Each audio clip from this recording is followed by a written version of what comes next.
یه سوالی خدمتت داشتم. چند وقت پیش داشتین یه حدیثی رو برای ما میخوندین در مورد امیرالمومنین که ایشون یه خادمی از اجنه مؤنث رو میفرسته مثلا برای عمر رو باش ازدواج میکنه. این خیلی جالب بود، چون من یه مقدار تو بحث‌های علوم غریبی اینا کار میکنم.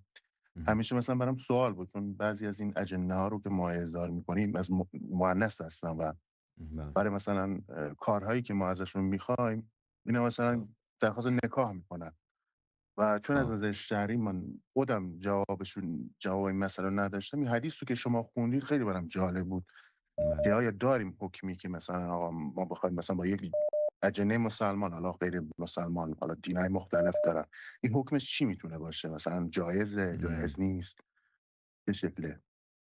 بله اینو نکاح، خواستم من ببینم نمیدونم نکاح شما با جنیه حکمش چیه، من اینو نگاه کنم. خب نکاح با جنیه، اگه لطف بفرمایید بله یه این نگاهی آیا به حکمش حدیث برای جایزه شما. جایز نیست در شرع مقدس؟ من اینو ببینم برادر. خب آره آره برای ما خیلی پیش خیلی نیامده، لطف برایش میکنید. خیلی خیلی شما را طرفدار زیاد دارید اونجا جنیات.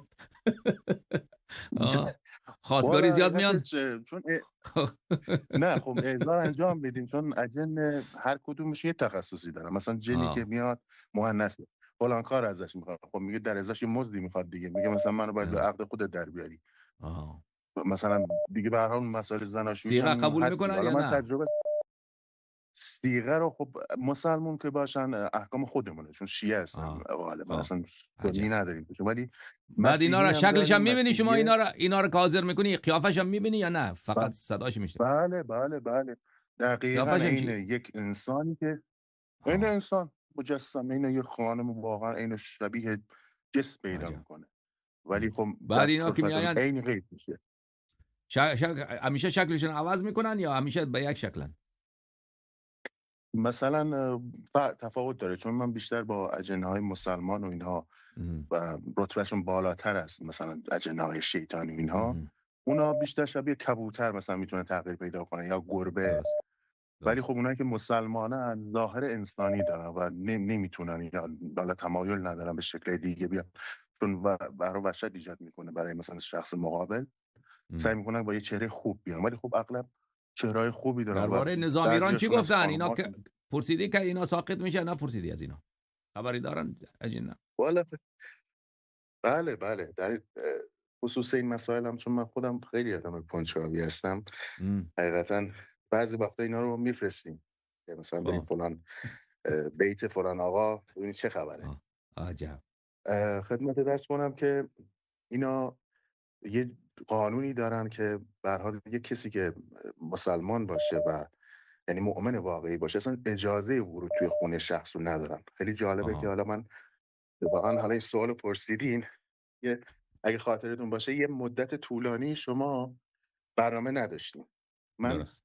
چون دقیقا 13 سال پیش من با شما آشنا شدم و خیلی استفاده میبرم از بحثای شما، یه مدتی نبودین. من هم از ذهنم مشغول بود که آقای علایری چی شده، چه اتفاقی افتاده، چرا نیستش. خلاصه این که من از یکی از اینا خواستم که بیاد و اونجا ببینه چه خبره و جریان شما چه. حالا یه سری چیزا به من گفت، حالا شاید درست باشه تو لایو بگم، حالا اگه خواستین خصوصی بهتون میگم، ولی اجازه ورود به خونه شما رو نداشت، یعنی بیرون خونه شما رو حالا جریاناتی که بود و گفت. ولی برای کسی دیگه من این کارو کردم، مثلا برای مکارم شیرازی. این آدم مثلا یه جوریه، این مثلا امکان ورود به خونه اون شخص رو داشته. این خودش یکی از نشونه‌های اینه که این آدم اصلا مؤمن نیست. چون اگه مؤمن باشی اجازه باید بدی، یعنی باید بهش اجازه بدی، چون به هر حال آره مثلا خونه مکارم شیرازی خیلی راحت ورود میکردن و مثلا میگفتن این آدم مثلا کل وجودش شکه، اصلا به هیچی اعتقاد نداره، اصلا شک داره این آدم. و یه سری کسای دیگه هم فرستادیم اینا رو، اونام متاسفانه اوضاع اعتقادی درستی نداشتن. ولی حالا در مورد بحث عاقبت این حکومت، چیزی که ما از اینها فهمیدیم این است که این متاسفانه این حکومت جمهوری اسلامی یه بلایی در این مملکت آورده که الان از اون طرف طالبان، نمیدونم داعش خراسان، از این طرف هم که سوریه رو که شما می‌بینید الان حدود 100 کیلومتر این تروریستا با حرم حضرت زینب فاصله دارن. خب این خب مشخصه دیگه چه اتفاقی خواهد افتاد. اتفاقا یه سوالی من خدمتت داشتم در این خصوص که به زودی متاسفانه اتفاقاتی تو ایران میفته و از شرق و غرب به ایران حمله میکنن این گروه‌های تروریستی و حالا دیگه عاقبت ما دیگه تو ایرانیم، مردم بیچاره، مردم شیعه، به هر حال چه اتفاقاتی که قرار هست بیفته و این اتفاق میفته.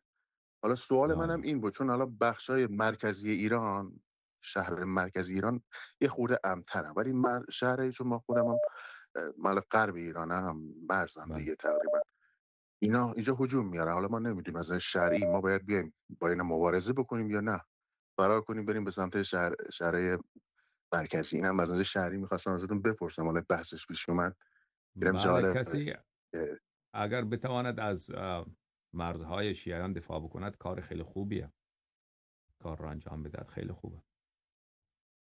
آخه این جناب تا استاد این کافرها اینا مایوس بشن که با ناموس شیعه، به مساجد شیعه، به شهرهای شیعه، با جان و مال شیعه اینا بازی نکنن. درسته. بله. به هر حال از طالبان سوالی بود گوش که تو نپرسیدی ذهنم که بود برای طالبان چیکار میشه؟ طالبان ساقط میشه نمیشه؟ جنا چی گفتن به اینا. شما؟ نه اینا به ایران حمله میکنن. اینا با داعش طالبان هم خراسان نمیکنن؟ یکی میشن. طالبان و داعش خراسان از اوکی. شرق، یعنی مشهد بله. و شهرهای غربی رو، شرقی ایران رو میگیرن. از این بله. ورم که این تروریستایی که جدیدن دارن میان تقویت میزنن به عراق و کردستان عراق و بعدش هم به ایران حمله میکنن. ولی مرکز ایران شهرهایی که هست اونا تقریبا امن‌تر نسبت به اون رهبر مناطق. تا معظم کجا بعدش هم میره دیگه پس؟ حالا رهبرم به زودی ریق رحمت سر میکشه و میفرستنش والله اعلم. خدا اونجایی که خیرتون باید بده. زنده باشی برادر. اونجایی که یالی باید خدا